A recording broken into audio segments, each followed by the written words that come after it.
మన కళ్ళకు కనిపించిందల్లా నిజం కాదు. ఎవ్వరిని గుడ్డిగా నమ్మొద్దు అని పెద్దలు ఊరికే అనలేదు. కానీ అలా నమ్మితేనే కదా మోసం చేయగలం అనుకున్నారు మన అమెరికాలోని భారతీయ జంట. తమ గ్లామర్‌ని, ఫేమ్‌ని వాడుకొని నమ్మించి వందలాది మందిని నిండా ముంచేశారు. పెద్ద మోసానికి పాల్పడ్డారు. నార్త్ టెక్సాస్‌లో భారత సంతతికి చెందిన సిద్ధార్థ్ స్వామి ముఖర్జీ, అతని భార్య సునీత ఏకంగా 33 కోట్ల రూపాయలు అంటే $4 మిలియన్ రియల్ ఎస్టేట్ మోసానికి పాల్పడ్డారు. ఇప్పుడు ఫస్ట్ డిగ్రీ లార్సెనీ కేసును ఎదుర్కొంటున్నారు.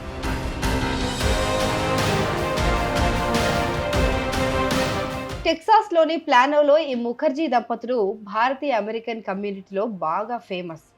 వీళ్ళ పబ్లిక్ అపీరెన్స్లు, బాలీవుడ్ స్టైల్ పర్ఫార్మెన్స్లతో, పార్టీలతో, ఇంకా చారిటీ సేవలతో చాలా మందిని ఆకట్టుకునేవారు. ఈ గ్లిట్స్ని, ఈ ఫేమ్ని అడ్డం పెట్టుకొని మోసాలు చేశారని FBI అధికారులు చెప్తున్నారు. మోసపూరిత పెట్టుబడి పథకాలతో ప్రజలను ఆకర్షించి రియల్ ఎస్టేట్లో భారీ లాభాలు వస్తాయని నమ్మబలికారు. డలాస్ హౌసింగ్ అథారిటీ నుంచి వచ్చినట్లు నకిలీ పునరుద్ధరణ కాంట్రాక్ట్లు, ఇన్వాయిస్లు వంటివి నకిలీ డాక్యుమెంట్లన్నీ చూపించి మోసానికి పాల్పడ్డారు.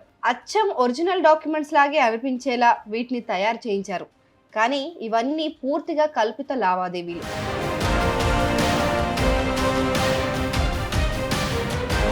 అయితే 2024లో ఓ జంట $3,25,000 అంటే సుమారు మన ఇండియన్ కరెన్సీలో చూసుకుంటే 2,70,00,000 పోగొట్టుకున్నామని చెప్పి వీళ్ళపైన ఫిర్యాదు చేయడంతో ఈ స్కామ్ అనేది మొత్తం బయటపడింది.